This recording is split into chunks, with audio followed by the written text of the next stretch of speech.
Vendu à plus de 50 000 exemplaires depuis sa première édition, c'était en 2011. Le Tout Politique revient, le Tout Politique 2021 revient dans une version 100% actualisée, revue, rénovée, 100% de surprise au cœur de la classe politique grâce à l'auteur du livre, le généalogiste Jean-Louis Bocarno. Jean-Louis Bocarno, bonjour. Bonjour, Martial. Merci d'être avec nous sur ce studio de TV Liberté. Le principe du livre, c'est de mieux connaître nos politiques et aussi de mieux saisir leur mode de fonctionnement à partir de recherches longues et passionnantes, celles d'un généalogiste.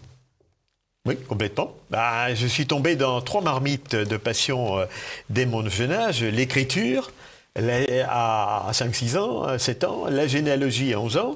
Et j'ai été bercé dans toute mon enfance par un grand-père qui m'a plus ou moins élevé, qui était élu régional. Donc je conjugue mes 3 passions.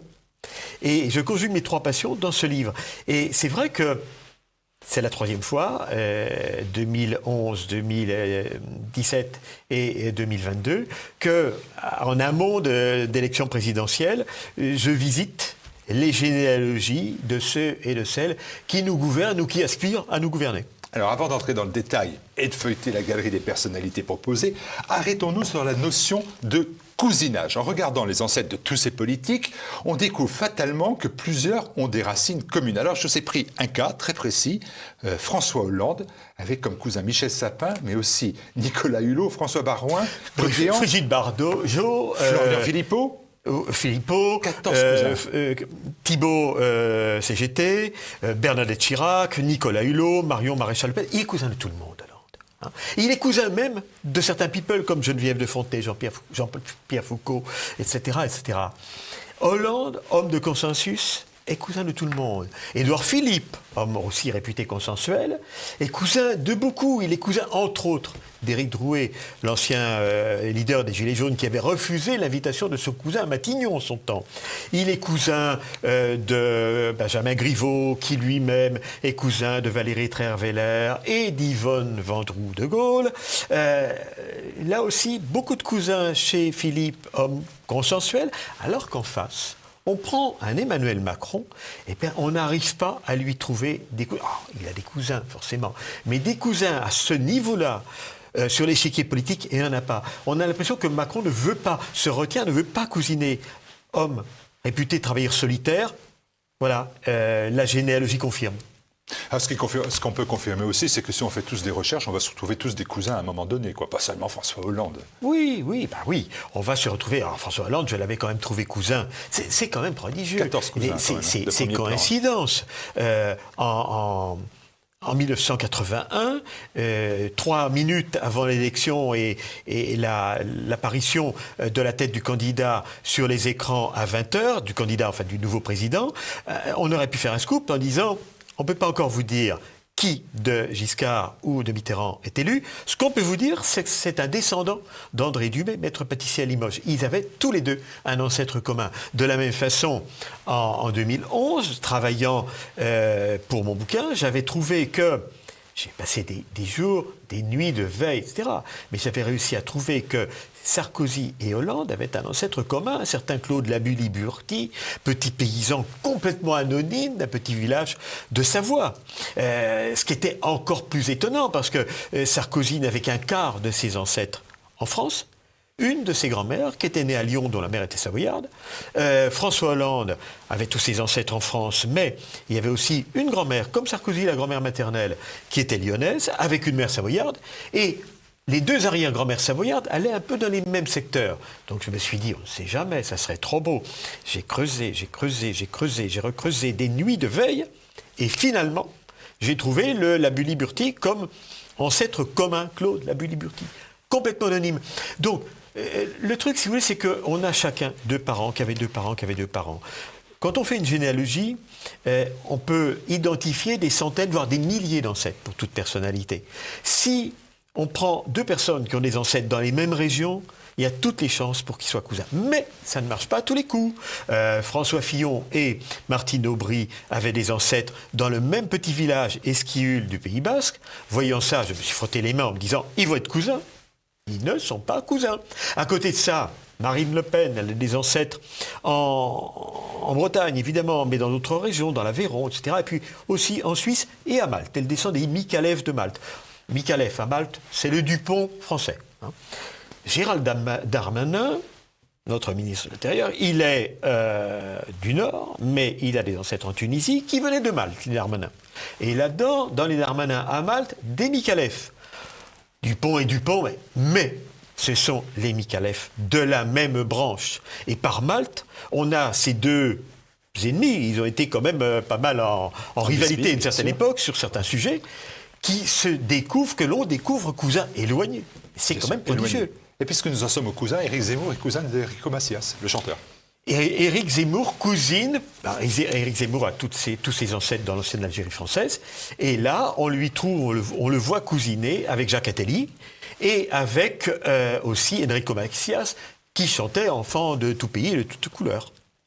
Alors, s'il y a des parentés surprenantes, il y a aussi des ancêtres surprenants. Vous maintenez, par exemple, une information qui avait été révélée par l'AFP à partir de votre ouvrage en 2017 et qui avait suscité une très vive polémique puisqu'elle était intitulée « Marine Le Pen descend de Mahomet ». Non, c'est maintenant que ça vient de sortir. C'était pas 2017. 2017, AFP, 2017, une provocation. Une provocation, il faut relativiser les choses. On peut estimer, je ne sais pas si Marine Le Pen estime que c'est une provocation. Moi, je dis que 9 Français sur 10 descendent de Charlemagne, si ce n'est pas 10 sur 10, que 2 sur 3 descendent de Saint-Louis, et que quand on descend de Saint-Louis, on descend de Mahomet. Ce qui est logique. Je veux dire que ça n'a rien d'étonnant. 3 Français sur 4 descendent de Mahomet. Parce que si on remonte loin, à l'époque de Mahomet, chacun de nous devrions compter plus d'ancêtres que la Terre ne portait d'habitants. C'est-à-dire qu'en gros, on descend de tous les couples féconds vivant à l'époque. Alors, évidemment, surtout d'abord des couples féconds dans l'Hexagone, d'où le fait qu'on descende tous de Charlemagne. Mais là, à cette génération-là, c'est inévitable. On descend pour beaucoup d'entre nous de Saint-Louis ou des rois d'Espagne par un état de slalom généalogique. Et quand on descend des rois d'Espagne, quand on remonte très loin, on voit que ces rois d'Espagne descendaient de différents brassages entre des familles qui tenaient les hauts du pavé en Espagne et qui se mariaient forcément avec, pour des raisons, souvent des amours de raison, des mariages de raison, etc., mais qui se mariaient avec des descendants de la communauté musulmane importante qui tenait l'Espagne à l'époque. C'est inévitable. Vous aviez des brassages de ce type-là. Voilà, donc quand on descend des rois d'Espagne, on descend de Mahomet. Jean-Louis Bocarno, quand on dit que la candidate de la droite nationale, nationaliste, a 49 générations entre elle et le prophète, on sait bien que c'est une provocation et que ça a d'ailleurs remis en cause votre crédibilité pour la première fois. De toute façon, dès que dans le monde de la généalogie, on fait état de descendance, de ses ascendances mahométanes, vous avez le 10e de la classe généalogique qui vous tombe dessus, en disant mais quand même, voilà, les faits sont là. Et c'est tellement banal, tellement évident et tellement inévitable. Il faut relativiser. Alors, puisque nous en sommes à une période de campagne présidentielle, je vous propose de nous intéresser aux candidats et de poursuivre. Donc, on a évoqué... Vous savez, moi, je suis dans ma bulle. Oui, je sais qu'il y a des élections et mon éditeur me le rappelle régulièrement. Donc, on a voté, voilà. On a évoqué, Éric Zemmour, on n'a pas encore voté, et Marine Le Pen. Est-ce qu'on peut évoquer... Parce que vous voulez un temps de parole... égal ? Non, on n'a pas besoin de ça ici. Je ne sais pas me limiter. Mais Emmanuel Macron, Emmanuel Macron, vous l'écrivez, vous le dites. Et il a une généalogie très intéressante. Oui, mais enfin, c'est l'ancêtre d'un dealer. Non, l'ancêtre, non, le descendant. C'est le descendant, d'un dealer. Son ancêtre était un dealer. Oui. Non, alors, quand on fait sa généalogie, qu'est-ce qu'on trouve ? On trouve qu'il y a des ancêtres dans plusieurs régions, beaucoup dans la Somme. Il est né à Amiens, c'est logique. Beaucoup en Bigorre et dans le Gard par sa grand-mère, sa chère grand-mère qui s'est beaucoup occupée de lui, qui était une petite fille d'un ancien valet de chambre. On dit illettré, non, pas illettré, mais qui avait bien réussi. Ensuite, il est parti dans les chemins de fer. Mais qui était devenue directrice d'école. Bon. On lui trouve aussi un ancêtre anglais qui était venu se battre comme soldat anglais en 14 et qui ensuite a fondé une famille en France, puis est reparti refonder une autre à Bristol d'où il venait et a laissé la famille en plan. Et on lui trouve des tas d'ancêtres. Et dans ces ancêtres, quand on les passe au peigne fin, je les ai passés au peigne fin avec un complice généalogiste passionné qui s'appelle Jean Debry, eh bien on s'est rendu compte qu'un certain Jean-Baptiste Legrand, un Picard de la Somme, qui est né, qui avait 25 ans, 1750, qui était un petit filateur. Il se marie, mais d'où vient-il quand il se marie? Il a fait 3 ans au bagne de Brest, il avait été condamné aux travaux forcés parce qu'il avait trafiqué du faux tabac. Alors après, voilà. Et il se refait une santé, il se remarie, il rentre dans le rang. Erreur de jeunesse. Mais c'était un petit dealer de son temps. Un petit dealer. Blanquer, il est ministre de l'enseignement d'Emmanuel Macron, ça ne vous a pas échappé. Lui, il descend de Charlemagne, celui qui a inventé l'école. Il descend de Charlemagne avec des ancêtres espagnols. Il y a une montée énorme. On reflète bien, on voit bien le reflet du melting pot français. Hein. La montée, alors, la plupart des origines géographiques, quand même 2 pics très intéressants, qui sont le Nord-Pas-de-Calais et diamétralement opposés les Pyrénées-Atlantiques. C'est là où se situe autrefois la plupart des hommes politiques avaient des ancêtres de premier plan, avaient des ancêtres beaucoup en Massif central. C'est fini, c'est révolu, hein, jusqu'à nouvel ordre. Mais pour le moment, ils sortent majoritairement Hauts-de-France et Pyrénées-Atlantiques, mais avec aussi beaucoup d'origines étrangères, énormément, ce qui est bien logique. Origines étrangères, avec la montée de l'Espagne, des noms comme Hidalgo, Mélenchon est espagnol. Voilà, on a tous ces gens-là qui sont là, avec beaucoup d'Italiens aussi, ce qui est assez logique. On reste à gauche, si vous me permettez, pour s'intéresser au cas de Jean-Luc Mélenchon. Qui est à gauche, entre autres indiscrétions et anecdotes, oui, ça, je crois que ce n'est pas une révélation. Celui qui a puisé ses racines, vous l'avez dit, en Espagne, mais aussi en Algérie et en Italie. Et en Sicile. Oui, en Sicile. Il a été enfant de cœur, ce qui n'est plus vraiment le cas aujourd'hui. Mélenchon, enfant de cœur. Qu'il soit enfant de cœur, non, je ne crois pas. Mais à l'époque, il l'a été. Et il l'a été, lui dira peut-être erreur de jeunesse, je ne sais pas. Mais bon, il y a aussi les petits boulots. Les petits boulots sont intéressants.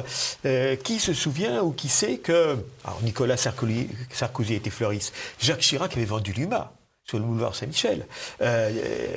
Dupond-Moretti a payé ses études par l'état de petits boulots, dont celui de fossoyeur, dit-il. C'est très intéressant. Et pour la généalogie aussi, ça a un intérêt, cela. Vous m'avez dit tout à l'heure, quand on en discutait aussi, le fait, par exemple, qu'on soit de parents divorcés ou qu'on soit divorcé soi-même, ça a aussi une incidence sur votre réflexion.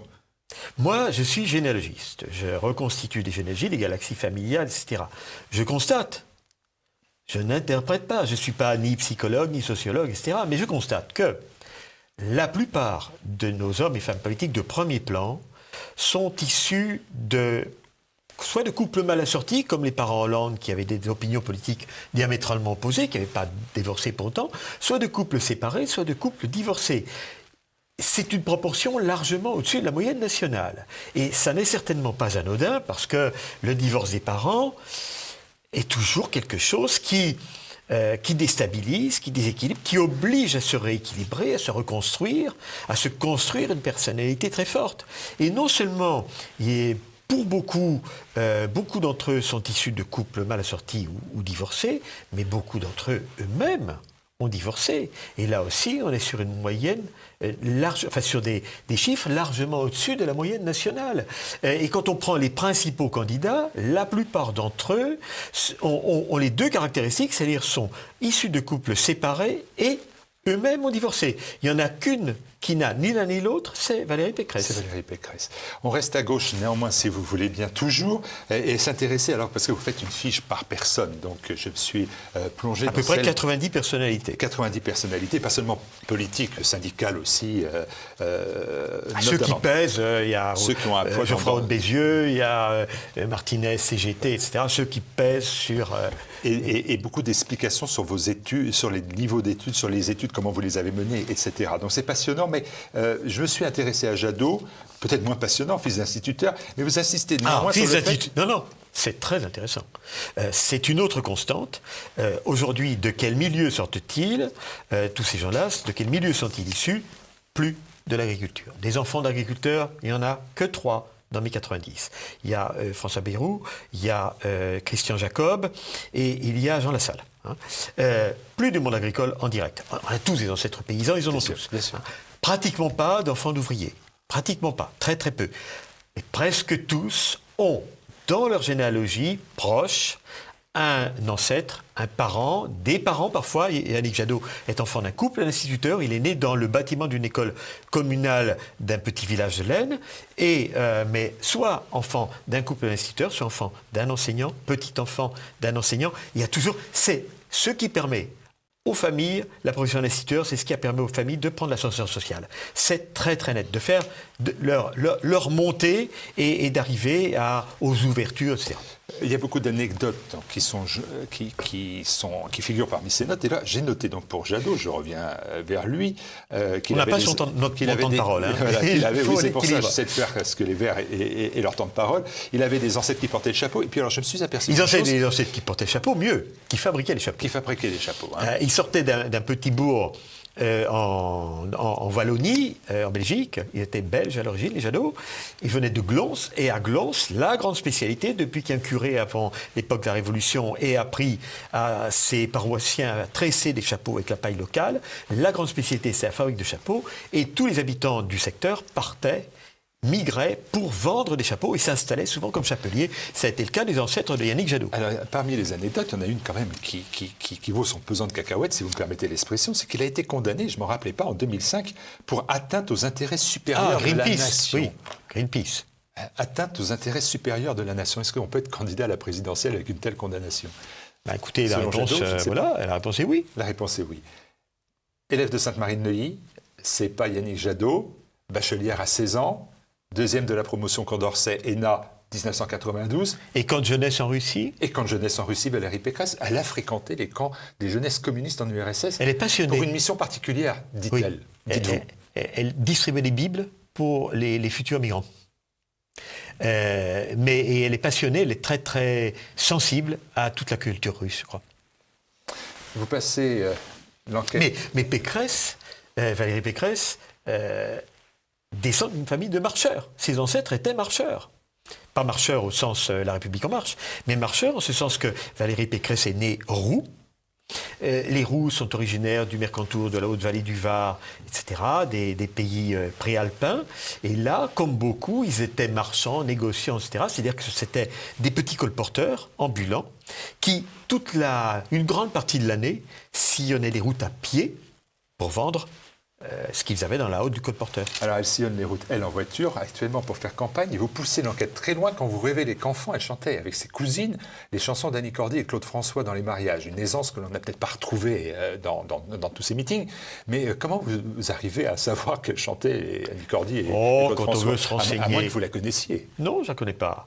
Je suis cousin de son mari, de loin, mais je suis cousin de beaucoup, parce que non seulement je les trouve cousins entre eux, mais moi je me trouve cousin avec Ségolène Royal, avec des tas d'autres, forcément. Forcément, quand on a beaucoup d'ancêtres et qu'on connaît ses ancêtres, on va pouvoir faire des rapprochements. Annie Cordy et Claude François, vous êtes sûr? Personne d'autre? À ma connaissance. Ça m'amène à vous poser quand même cette question.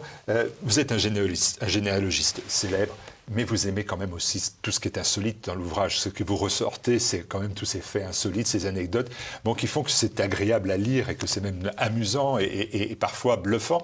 C'est ça? Ou est-ce que ça reste quand même le fait que vous avez trouvé ces cousins qui sont en 1750 et quand vous l'avez trouvé, c'est cette petite victoire? Qu'est-ce qui prend le dessus, le pas sur votre démarche? L'anecdote ou le fond? Non, c'est que j'aime chercher, je suis addict, comme tous les passionnés de généalogie, qui sont des centaines de milliers, sinon plus. Nous sommes addicts. Vous me mettez sous les yeux l'acte de naissance de l'arrière-grand-père de Valérie Pécresse, l'acte de naissance de votre arrière-grand-père ou l'acte de naissance de l'arrière-grand-père de ma pharmacienne en me disant « cherchez le mariage des parents ». Je cherche. Et tant que je n'ai pas trouvé, je continue à chercher. Et s'il est difficile à trouver, j'y passe ma nuit. Comme avec la parenté Sarkozy-Hollande. C'est de l'addiction, on aime chercher. Et la généalogie est faite pour ceux qui aiment chercher. C'est pas une question de niveau culturel, de niveau d'études ou autre. Non, c'est une question de tournure d'esprit. Quand on aime chercher, on est fait pour faire la généalogie. Celui qui n'aime pas chercher, il ne fera pas de bonne généalogie, il ne fera pas de bonne recherche. Il y a des centaines de milliers de personnes qui, pendant le confinement, réellement se sont passionnées pour la généalogie. Et qui continuent à en faire, parce que c'est une victoire pour vous. Elles aiment chercher, elles sont faites pour chercher, ben voilà, elles ont trouvé. Beaucoup se font piéger aussi parce que c'est la mode des tests ADN, c'est interdit en France, mais beaucoup le font quand même, c'est gratuit. On voit, pour connaître les origines génétiques, ça arrive pas grand-chose, mais bon, et découvrent des parentés génétiques, ils se posent des questions, et c'est une occasion pour eux, pour elles, de découvrir la généalogie, et si ils sont faits pour en faire, ils vont en faire. Donc à chaque génération, vous avez de nouvelles occasions. La société ou l'évolution offre de nouvelles occasions pour découvrir la généalogie. Il y a encore des tas de gens qui n'ont pas découvert et qui vont la découvrir. Le regard, j'ai dit bienveillant tout à l'heure, mais dit non, pas bienveillant. Le regard que vous portez sur le clan politique, sur la classe politique, sur les personnes dont j'essaie la classe politique. D'étudier un peu l'environnement familial. Mais à force de les connaître et de sortir toutes ces anecdotes, on finit par les... Oh, on va pas, vous voulez que je dise que ça me rend sympathique, je le dis. Mais oui, je me demande si c'est pas comme... J'ai dit la chanson de Maurice Chevalier, c'est-à-dire ils ont, quelles que soient leurs erreurs, quels que soient leurs échecs et leurs mensonges, tout ça, ça fait d'excellents Français, finalement. Ça fait des Français, ça fait des humains. Ça les humanise. Ces personnalités qu'on voit devant les caméras, qu'on voit en meeting, en campagne, etc., qui parfois semblent des arrivistes forcenés, etc. Non. L'approche généalogique, l'approche familiale, etc., permet souvent de comprendre le pourquoi de leurs engagements, de leurs choix, permet de comprendre comment ils se sont construits, permet de voir leurs ancêtres qui leur ont légué toujours un héritage qu'ils ont récupéré, à partir duquel ils ont progressé, etc. Ça les humanise, et connaître leurs ancêtres, savoir qu'ils ont des ancêtres qui étaient des ancêtres souvent comme les miens, comme les vôtres.